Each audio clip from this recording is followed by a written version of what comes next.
when you don't like a person, then you see everything that is wrong in the person, Yes. right? You refuse to accept that there is anything good in the person. It's like a typical mother-in-law, daughter-in-law relationship. They can't find goodness in each other, but there is good. Now you should question, how come, like suppose you dislike the mother-in-law and you find only negativity there. How come her daughter sees only goodness in her? True. Yeah, well said. Yeah. Or other people? Why is it that only I see evil in her? So there must be something in the way I am looking at it. This is how you derive it.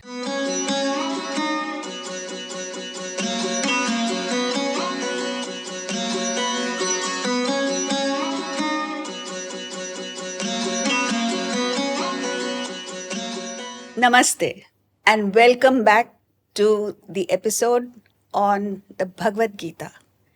And today we have a special surprise for you.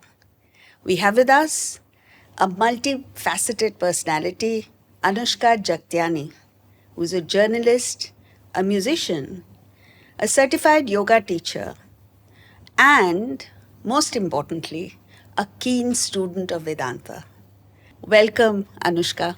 Namaste, Jayaji. Namaste. I must say, what a privilege it is to be here with you. You are an authority on the subject. I'm really happy and honored to be here. Thank you. And one thing I forgot to say, that her father and I go back many, many years to our teenage classes that we had with Chinmaya Mission about half a century ago, I think. Thank you. Thank you. Yes, that's an old association. And my father, of course, speaks so highly of you. So thank you. I have many pressing questions. Mainly, I'd like to address the topic of karma, free will, a little bit of karma yoga as well. Okay. So, I want to start with the topic of karma. In the Gita, Bhagavan Krishna says it is a very profound subject. It's unfathomable. In verse 4.17, he talks about the ways of karma. And I want some clarification on that because many people feel that karma is just a linear subject. You do an action, there's karma phala or the results of that karma. It's not just that. The whole world, to me, it seems like the whole world is interconnected and it's actually quite a complex system, if you could throw light on that. Yes, the verse you're referring to is chapter 4, verse 17, which talks about how action should be known by all. Forbidden action should be known, what we should not do.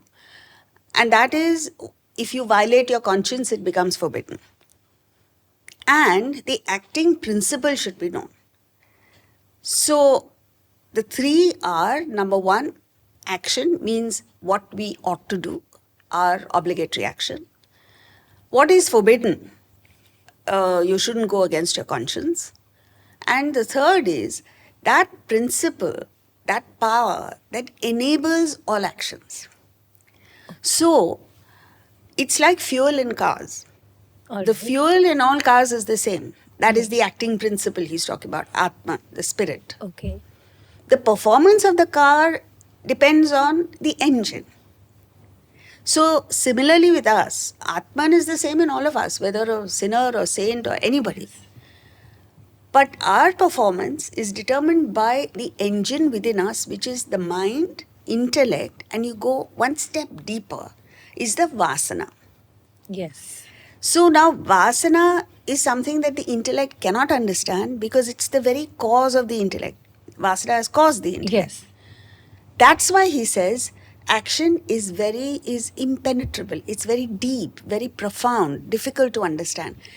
It's not the action per se, but the source of the action, which is vasana, is difficult to understand. And the acting principle beyond it, which is Atman. Yes. So in this verse, he presents the totality, the action that you see, that you perform, that which is driving the action, the engine, and the source, vasana, and finally the principle, the power that is supporting all of this. I love the metaphor of the car. I think that really simplifies things. And like you said, the mind and intellect is the engine. The source is the vasana or your tendencies is or impressions? Yes. See, Vasana is innate tendencies, imprint on our personality that has come from past actions. Okay. So, what we do is when you perform an action driven by desire, then that action boomerangs back on us as one more vasana for the same thing, means one more inclination, one more leaning towards that particular thing. So the whole idea is we have to try and get rid of these vasanas. And how do we do that then? That is the entire spiritual path, which is, to put it briefly, the path of karma yoga with the body, bhakti yoga with the mind, and jnana yoga with the intellect. So these are the three paths that we have to follow, and all of us can follow all three. The proportion may vary depending on our personality. So some people are more intellectual, some people are more devotional, some people are more service-minded. And then when you reach the state of uparati or withdrawal from the world, because your desires have gone down, you become contemplative by nature, meditative by nature. Then you have to practice meditation, which is the art of focusing the mind on one thought to the exclusion of all other thoughts under the supervision of the intellect. Now, this is a definition of meditation where every word is significant. You can't leave even one word out. Okay? Then when you are in deep meditation, you're supposed to stop the chant. When you stop the chant, the thought flow stops because there is no other thought in your mind. The mind, which is just a flow of thoughts, now disappears. The intellect, which hitherto was discriminating between sound and silence, now is transfixed in silence. Yes. So it's confused. It is jobless. So the intellect goes. When the mind and intellect go, what remains is Atman. You become God. You become God. And that's when you extinguish all your karma or your karmic debt. Yes. Everything is wiped out. Everything is wiped out. And that's supposed to be the ultimate aim. But of course, that possibly takes lifetimes for many people. Yes, but we are optimistic and by saying that who knows, this may be your last. You've gone through many. Yes, absolutely. You're right. The ways of karma really are profound. So I want to talk about karma in another context. Again, look at India. Look at the vast inequality we have. Or look at the world, not just India. And you have these multi-billionaires and then you have such acute poverty on one side. So I remember talking to one young monk about this. And so is it true that according to the Bhagavad Gita, do wealth, fame, and worldly success arise purely because of past good karma? How does it explain this? Extreme wealth, extreme fame. See, if you're born into a family that is wealthy, then past life, yes.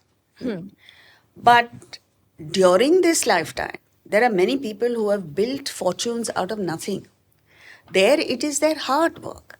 So whether it is your hard work in this life or in the past, it is hard work, it is consistency of purpose, it is the purity of action that you perform. Okay. It is dedication to a cause and sacrifice that make for this kind of success. You Yes. cannot achieve it without sacrifice.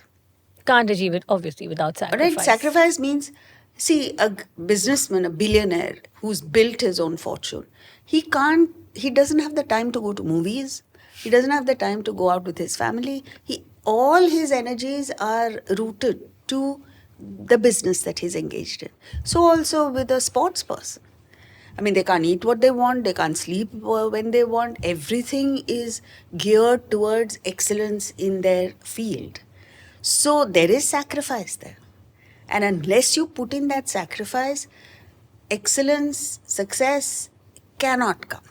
Cannot come. So you are a master of your fate to that extent. Yes. But then if you're a sports person, you're obviously born with that exceptional talent. If you're a sports person of that level, or if you're a great musician, you're born with those particular vasanas, with particular talents and abilities. That must come from some past Yes. life. But you could have a person who's enormously talented who does not put in that hard work and Yes. doesn't achieve. You know, an outstanding example of this is Vinod Kamli. When he and Sachin Tendulkar started cricket together, some people used to say he's in fact better than Sachin. Okay. But see where Sachin reached and see where Vinod Kamli went. It's very sad. And you see people like Elvis Presley destroyed himself. Yes. Michael Jackson, who's so much Michael in the Jackson. news. Then that footballer, Maradona. What an outstanding guy he was, and he just killed himself. So it's in our hands. Yes, you are born with certain pluses or minuses, let's say. They say, and I agree with it, that it's not the talent that matters so much as the effort that you put in, the consistency with which you pursue your goal, and your attitude towards it. Yes. So you just can't say past life. You know? You can't Okay. push it off.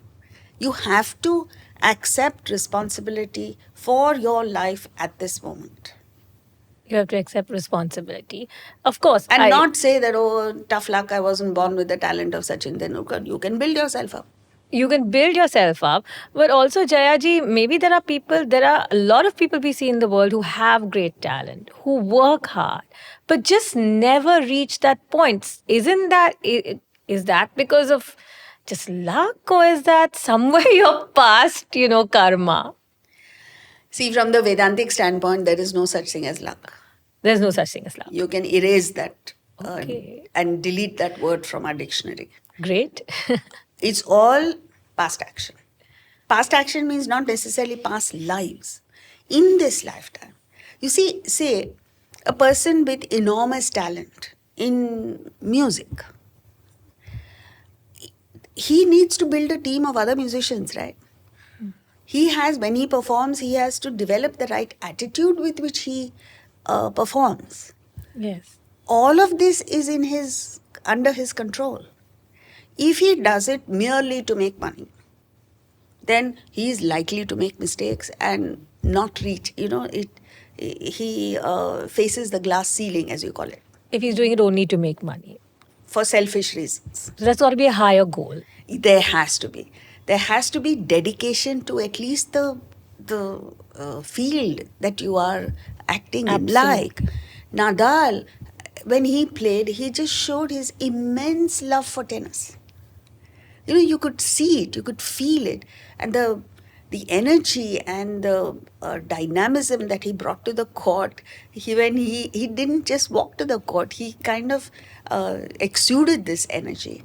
So that kind of thing, if you don't have, you can't achieve outstanding excellence. Okay, that real passion, that higher cause, that absolute love for what you're doing, just beyond the monetary gains of it. Exactly. And you go one step further. When a person does it for God, my God, he just breaks all obstacles and achieves miracles. Then he's a pure karma yogi, right? It's detached action with a higher purpose, dedicating your actions to God. Then that person's a pure karma yogi. Yes, so will achieve the result. Again, like you said, if you have a higher aim, if you dedicate your actions to God and you're a pure karma yogi, then you will really excel. You will reach that pinnacle of fame and success. Not just fame and success.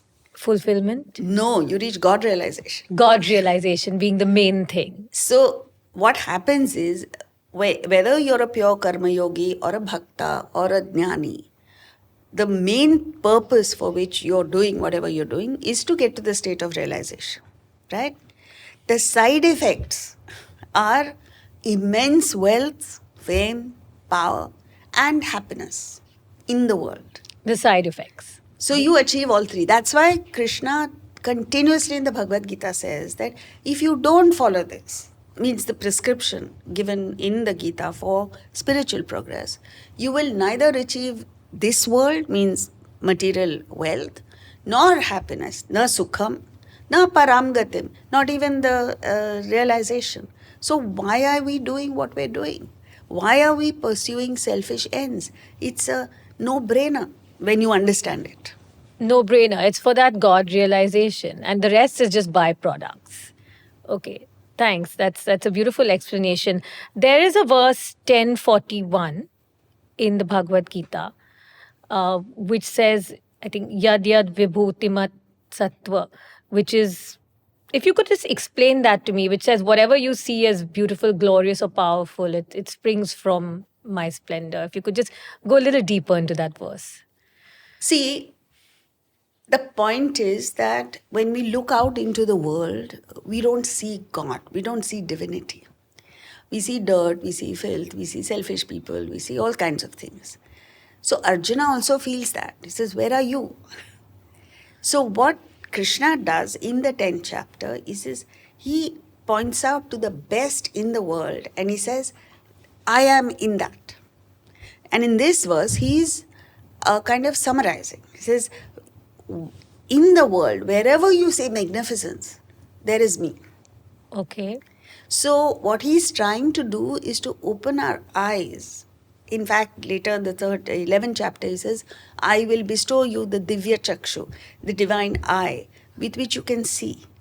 So what do we see in the world depends on our minds. A corrupt person sees corruption.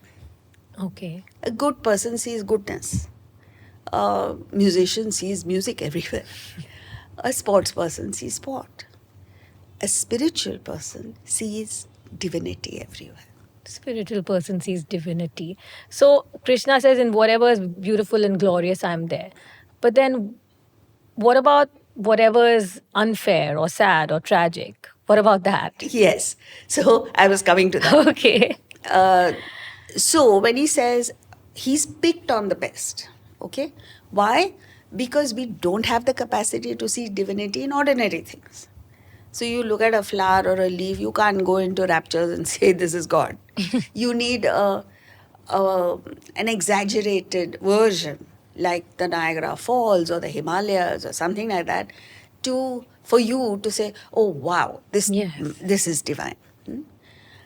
Once you understand that, then you understand that divinity functions everywhere. Like we saw earlier, the enabling factor is the same. The performance is what is different. So when you see an auto rickshaw, which makes more noise than movement, you don't blame the fuel for it. You understand the engine is defective. Yes. Right? Similarly, when you see a corrupt person, you see a criminal. A spiritual person doesn't see the action that he performs. He sees that divine force that is enabling this person to do whatever he's doing. Yes. So he never sees the dirt, the filth, the selfishness. He is constantly attuned to that divine power. And he sees that everywhere. Okay. Just as an electrical engineer sees electricity functioning in all gadgets. He doesn't get carried away by the functioning of the gadget. Absolutely. Or the defective gadget.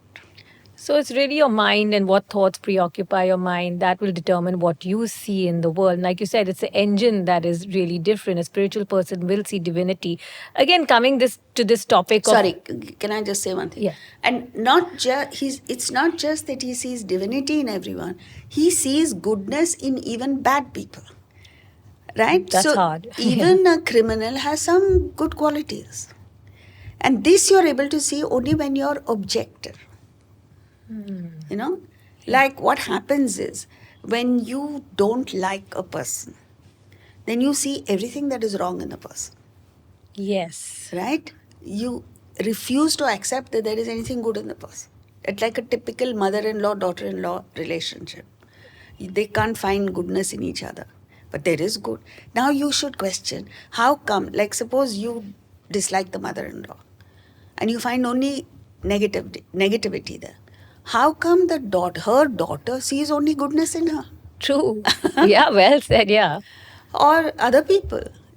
Why is it that only I see evil in her? So there must be something in the way I am looking at it. This is how you derive it. Okay. So really, if you see things objectively, you will see good even in a criminal. Yes. That interesting. That's You will know why the person has done what he's done.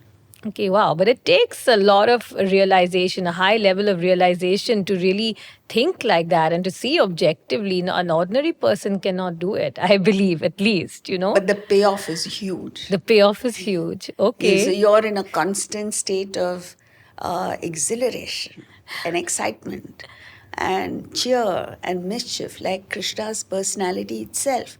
You can't think of Krishna without getting a smile on your face.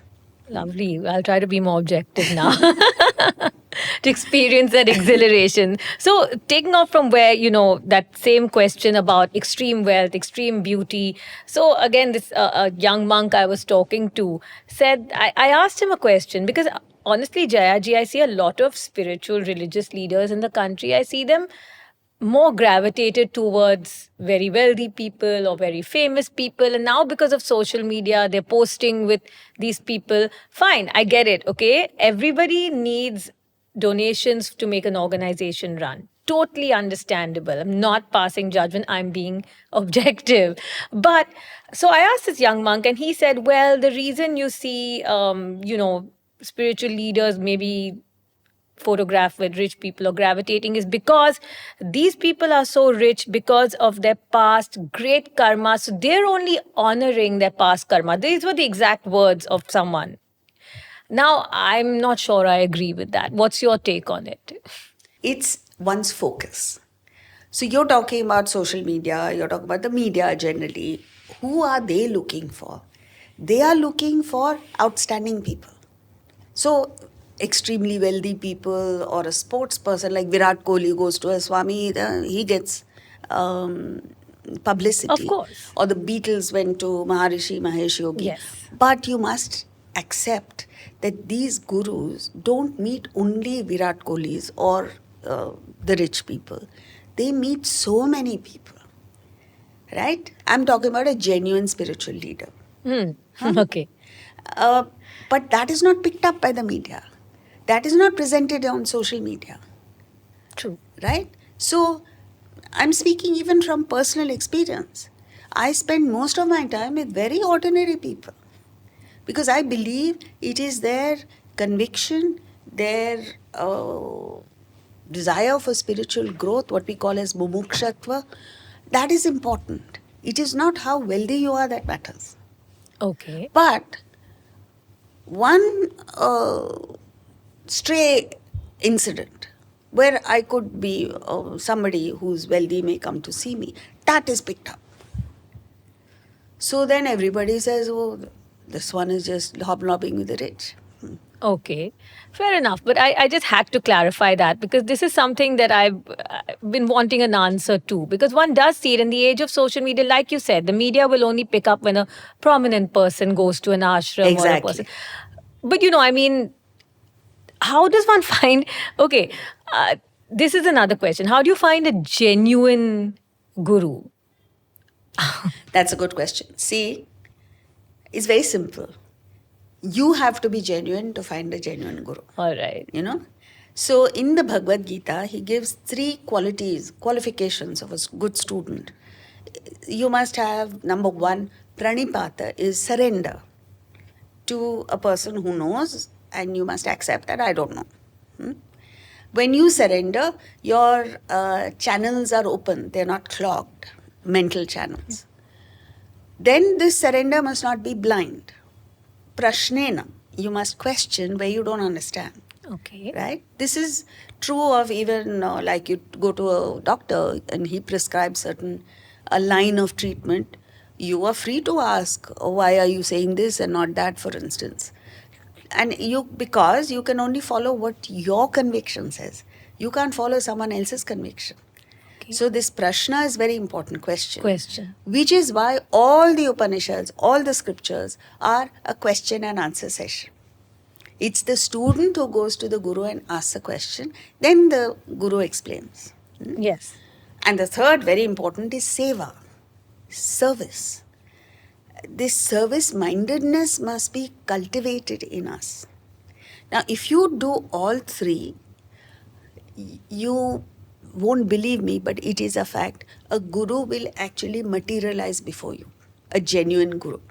A genuine guru will. You will find. Okay. So if you do So all don't three. worry about that. And guru doesn't necessarily mean a living person. It means a person who lived in the past, whose knowledge is available, books are available, or whatever, videos are available. Okay, so do all three, and if your intentions are good, you're genuine, then you will find a genuine guru. Very important, Absolutely. because let's face it, in these days there are a lot of spiritual gurus around. It's important to find someone who's really authentic, and See, genuine. more than authentic, the manner in which the person presents the knowledge should match your personality. Yes. Okay, thanks for all these clarifications and explanations. Really, I mean, these are questions that perplex me. But on karma, I had one more question, and then the last one on karma yoga, actually. So, right, if you honor people who have reached some great level in life because of their talents and their hard work, and they've earned money and they have great skill in something, and if you honor them for that, but what about if those same people are committing not crimes, but are doing things that are not really wholesome or good in this life? Then what happens? What happens to the person? Should we really still honor them for all the success they've reached? See, it's like this. Question is, why do you honor? If one genuinely appreciates the hard work that the person has done and has achieved, let's say, an Olympic gold or fame in the field of music or whatever, and you appreciate it and acknowledge it, that's fine. But you are only appreciating and acknowledging one trait in that person. You're not saying he's God. Okay. But nowadays, what happens is, because of this idol worship, that you make a person into a larger than life personality and then you worship him. Then the contrast appears that he's not quite the person that you made him out to be. Yes. So one must understand that people are human and they have faults.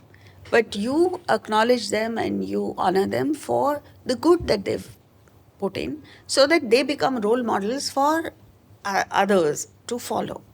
You're not taking their negative side into account at all. Okay. But you must understand that everyone is human, that everybody has faults.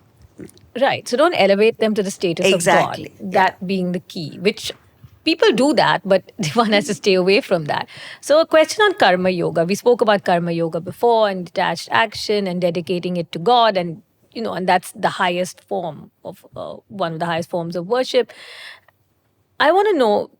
So karma yoga says, verse 247 says karmani vadikaraste, that very famous verse, of course, which says, don't focus on the results. Don't focus so much on the karma phala, but do your best. Give your best. Doesn't mean lazy work, it means excellence. But it's so hard not to focus on results. Like, let's say one's doing a podcast. To take an example like this, let's say you work really hard on a podcast and one doesn't get views or enough engagement. You're going to be disappointed. So how do we detach ourselves from these results in such a result-oriented world?